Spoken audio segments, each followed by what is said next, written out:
дојдовте во нов асло. Гласањето за извештајот за Македонија во Европскиот парламент потврди непријатни констатации за нашите безалтернативни политички елити, кои влезот во ЕУ го гледаат како единствено решение. Прво, кршењето на основните човекови права и ксенофобична политика против македонците е длабоко навлезена во Европскиот парламент, а бришењето на македонскиот јазик од извештајот е доказ за ксенофобичната политика. Но, Европскиот парламент не е единствената институција во креирање на антимакедонски политики во рамките на ЕУ. Европската комисија и Судот за правда во Луксембург се исто така ко-спонзори на антимакедонската политика. За подсетување, Нов Асно, заедно со забранетиот македонски клуб од Благоевград, поднесе представка против Бугарија во Европската комисија во септември 2023 година за кршење на фундаменталните права на граѓаните на ЕУ, член 12, а тоа е правото на формирање граѓански здруженија. Истото право се крши во Бугарија, а и Грција. Нашата представка беше одбиена од Европската комисија. Потоа поднесовме тужба против Европската комисија во Судот за правда врз иста основа. Судот за правда ја разгледа тужбата против Европската комисија и се прогласи за ненадлежен да го решава овој горчлив антимакедонски проблем. Со ваквите поставки, Европската комисија заедно со Судот за правда покажа и докажа дека кршењето на основните човекови права на македонците и неследење на европското право внатре во Европската Унија е системска и е навлезена во сите институционални пори во Европската Унија.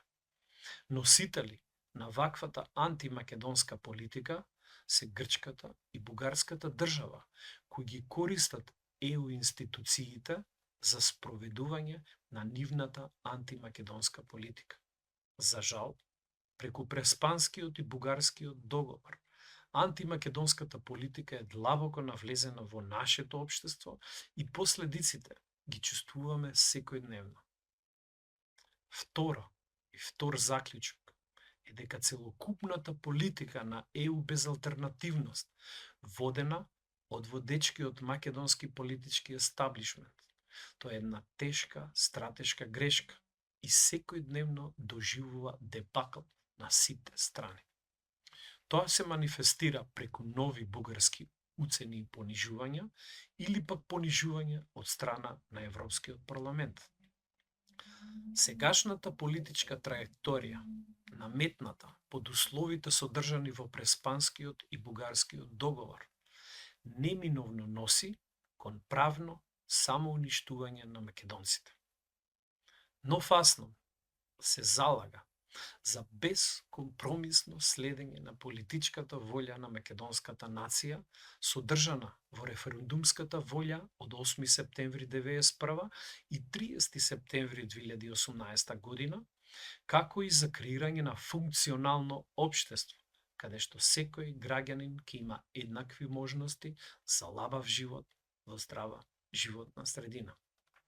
Ова подразбира превземање на фундаментални реформи, како департизацијата и намалување на државната администрација, тотално независно судство, јавното обвинителство кое вистински ќе се справи со политичката корупција, образование кое ќе креира вистинско знаење, современи здравствени услуги и независна енергетска политика од која што ние ќе имаме вистински бенефит.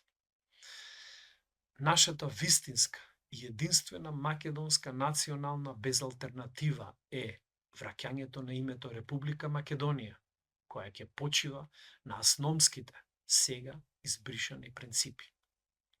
Оваа наша национална безалтернатива е вистинскиот чекор кон подобро утре, каде што ние македонците ќе се чувствуваме свој на свое.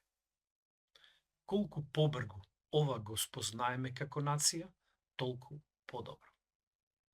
Нов АСНО е подготвен за ситне идни предизвици кон нашиот безалтернативен национален пат, наречен Република Македонија. Благодарам.